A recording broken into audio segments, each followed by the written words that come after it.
Internet? Wow. It's your boys here with Heroes Reforged with another comic book review set in the Invincible universe. Today we're talking about Brit Volume 3, FUBAR, the last volume of solo Brit comics.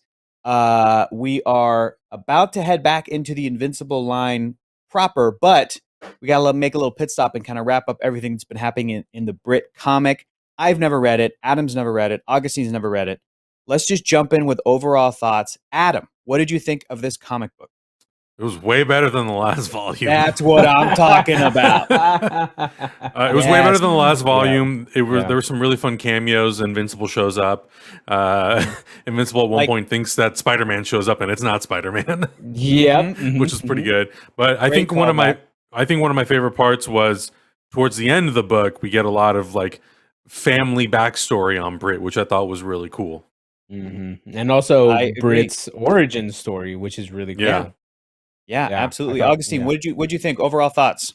Guys, this made me fall in love with Brit again. Like it made me remember why I liked Brit in the first place. Because the second was such a stinker, man, and it just turned me off to the whole universe. But now that I saw Brit and I remembered the canon at the end where they shot Fusion, what's his name, Fusion Boy or Fusion something into the sun, like to save that guy, and all the cool cameos. I like that Invincible and Wolfman and Tech Jacket were in this one a lot more. I actually felt bad for Wolfman after his face was turned to hamburger. Overall, at the beginning, the comic felt like it was literally just trying to clean up the mistakes of volume 2, and then by like the I don't know, like second to last or third to last issue, it was its own deal. Like we get to meet Brit's brother. Euclid. We figure out Euclid.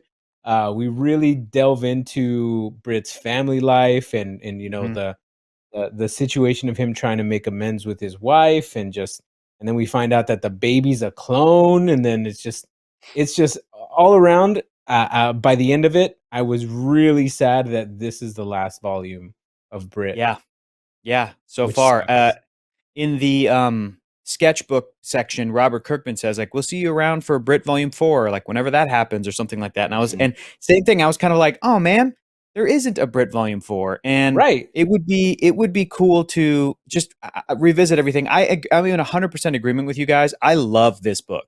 I was like floored at how much better this was than Volume 2. And the crazy thing is it's the same writer, Bruce Brown, I believe. As Brit Volume 2? Yes. And it's a different artist, is Nate Bellegardi, excuse me. And Nate's art is like kick ass. I love the art in this entire every single issue. It was fantastic. And so I think that everybody just kind of brought their A game and also wrapped up things that were introduced in Brit Volume 1, even bringing back like that roommate guy. As soon as the story opens, it's like Brit has to sleep on this guy's couch, and then he's kind of catching him up on everything, and we're back to this sort of like crappy apartment above the strip joint. And it's like, oh yeah, lots of callbacks to Volume 1. Lots of things that they're kind of refining and better explaining in Volume 2. Even Brit's sister gets a better costume, thank God. And it's like a kick-ass costume, and she calls it out. Yep, absolutely. It did feel like a lot of that. It felt like a lot of that. And even though the Invincible, Wolfman, Tech Jacket characters, the Invincible who shows up at the beginning and actually introduces himself to Brit, that's Mark for real. But the characters at the end. They're from that other universe. Adam Shiva. Adam Shiva. And what was it like? What was Hex? It was Hexplode, I think. Hexplode. Adam Shiva and it's Hector's new nickname. Yeah. Monstrous girl. Hexplode. I'll take it. I really actually like those alternate version characters. Those were really cool characters. Me too. I really wanted to see more of that. We only saw one panel of it, but there was also another alternate universe character. Was instead of Damien Darkblood, it was what was the character's name? I guess it was just Damien Darkblood. Because it looked like Damien with a cape. Yeah, in it one was panel, like ripping something apart. Yeah, it was like a full-on Damien Darkblood. Anyway, Yeah. I love this book. I really did. And the crazy thing is that it refined everything that they introduced in volume 2. And then by the end of this series, kind of like you were saying, Augustine, it became its own thing. It honestly got to a point where when the book actually slowed down a bit and let us feel what Brit, the character, was feeling emotionally, I honestly thought his infant or his toddler son was going to die. And that whole sequence when he was like crying and freaking out because he couldn't stop from his son getting squished, I was like, this is the best moment in any Brit comic and like the heart of the series. And I'm glad that this whole volume ended that way. And I was legit like, oh man, this book is so extreme. And Robert Kirkman, as a sort of overseer and editor and the sort of, you know, the godfather of this kind of franchise, does stuff like this too, where it's like, look, he famously killed Rick Grimes' baby in The Walking Dead, like right after the baby was born. It was gnarly. So I'm reading this and I'm like, man, they're gonna kill this kid. He's This gonna kill another baby. Sad. But then when Brit showed up and he's holding the kid and he's like, God, I forget what cheesy ass line. Oh my God, I'm glad you remember that. Because he says, because Euclid says, I hope you'll forgive me, and he comes out the baby and he's like, not likely. I was like, yeah, that's my dude. And then he took the baby and whacked him. Yeah, and the baby's like, wee. Yeah, he used the baby as a weapon. And then brilliant. to top it all off, the origin of Brit and his family and his father being the scientist, and how I could just tell that Brit was inspired by certain elements from like Steve Rogers' story in Marvel Comics. But like to actually get that full explanation, I'm like, I love this. I love Brit. Their dad was basically Erskine. Yeah, yeah. I love that Brit's younger sister and brother are twins, and that like she kind of stopped aging, but he aged slower. And again, man, it made me fall in love with Brit. There's no better way to say it than what you said, Augustine. Like, it was awesome. It was a kick-ass time. I loved it. It matched up with the Captain America like score that I was listening to, Winter Soldier. Matched up again. So all in all, I had a great time. 5 stars for me. 5 out of 5 stars. Like it's one of my favorite. Yeah, Hector, is that 5 stars because you came off as such a giant turd, or is it 5 stars? It might be, brother. It might be, brother. I don't know what to tell you. That's not a bad thing. That's not a bad thing. Compared to Revenge of the Sith, Force Awakens is a 5-star movie. It's like a perfect movie, man. Sometimes that's how it rolls, dude. Sometimes that's what happens. That's one thing that like I don't know if I would have felt the same if I would have went from volume 1 to volume 3. For sure. Maybe Brit volume 2 was what we needed in order to, you know, really dig into the story. Who knows? Because at this point we can't take one without the other. And so as much as I didn't like Brit volume 2, it's definitely, if that's what it needed to take the story into this direction, I'm really glad that it happened. Yeah, because it was great. I have no complaints about this comic book whatsoever. It was awesome.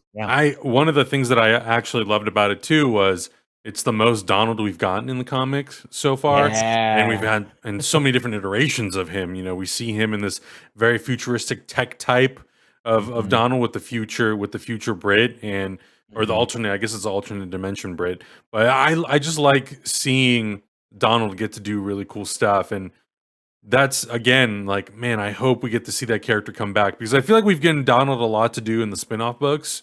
And in the main comic book, it's not like he's doing nothing. He's still very active part of the story. But I feel like the spin-offs were really like, let's give this like Agent Coulson type character his own, like, let's give him his Agents of S.H.I.E.L.D. moments in the spin-offs.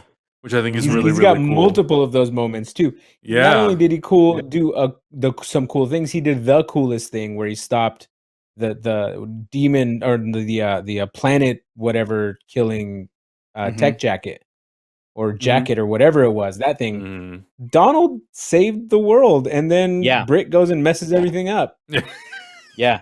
That's so absolutely right. Yeah, those elements were really fun for me, and I think it's always cool when we get to spend time with characters and deal with their like real life trauma, or at least to like in their real world, their trauma, and how he's dealing with getting back together with the wife. I even love like the little moments of him talking to the wife, and she's like, "Look, just something casual. I don't want it. Like, not spending the night." And he's like, "Yeah, we'll just get some pizza. We'll just talk. We'll hang out. It won't be anything serious." It's those like real moments, those moments that you can really connect with those characters, that makes a fantastic science fiction comic book have a little bit of that thing that kind of pulls you in. You know, we've been watching Superman and Lois, and as fantasy filled as that is, you know, they do some things with the characters that really draw them and pull them back down to reality, which makes them really relatable. And this comic book did a lot of that, surprisingly, which I think is a huge 180 from what we read last week with Volume 2, which was just, to me, it was such a disconnect from everything that's come before. It was too insane. The stakes were too all over the place. And this one, like you're saying, Adam, brought everything back and kind of really just refined everything character-wise. Even the main villain ended up being an alternate reality Brit, so that we could still kind of spend more time with Brit and get in his head and see how much he cared about Donald. And that one, you know, so many things went wrong in this universe. And then at the end, our Brit was like, I'm wasting time with you. Yeah. When I could be going and preventing my wife from being hurt and my child is missing. And I know, I have faith that you're going to do the right thing because you're still me. Yep. And that was like such a great heroic sort of thing to it's just a great note to end on. Yeah. I'm so happy that we did read the 3 volumes of Brit. I'm looking forward to more of the related titles in the Invincible universe. I'm also looking forward to getting back to Astounding Wolfman when we get to it. Like, that was fun. We need to get back to, I think I really want to kind of get back to Tech Jacket, because I feel like there's a lot there that could, there's more coming. Really cool. There's more coming. I miss Mark. I miss the Omni-Man saga. Yeah. I miss Debbie. I miss all these people. What? Guess Hector? What? Politeness week is over. Next week, we're reading Invincible, baby. We're back with volume 10. Oh, yeah. Who's the boss? Angela. Oh, boy. That's what we're reading. Volume 10 of Invincible. Who's the boss? There are some... Ooh, do you want to look at this back cover, Adam? It's a spoiler. Do you want to look at this? I don't know. I don't know. It's my grits. If you want to... Get out of here. I don't know if you want to... Okay. It's going to be epic. It's going to be... There's going to be some seismic changes happening in this, I think, possibly, and it will affect the rest. Changes? Maybe. So go, everybody watching right now, go get or go check out from the library, or go get it from Hoopla, or go to Comixology and get Invincible Volume 10. Who's the Boss? We'll be back in a week reading Invincible proper, and then from there, who knows, sky's the limit, but we continue to make our way through the entire series. This is Volume 10 of like 25 overall. 25. Yeah. Almost halfway. And that's halfway, that's just Invincible. There's a couple more tie-in stuff sprinkled throughout. I'm incredibly excited. It'll still be another 6 months before we get through it. Yeah, exactly. If you're watching this and you haven't checked out any of our previous reviews, check them out right here on our YouTube channel, as well as the uncut reactions we have on Patreon to the Invincible Amazon series. Rewatch it, but then this time rewatch it with us, watching it the first time, uncut, where it's the best kind of way to watch it. Thanks for watching, guys. Let us know in the comments what you thought of Brit Volume 3 FUBAR. Did you like it the most? Do you like the character Brit? Who's your favorite character in the Brit comics? Is it Donald? Is it Brittany, his sister? Is it the superpowered baby? It's the baby. Let us know. It's definitely the baby. Let us know, and we'll see you guys in a week. Peace.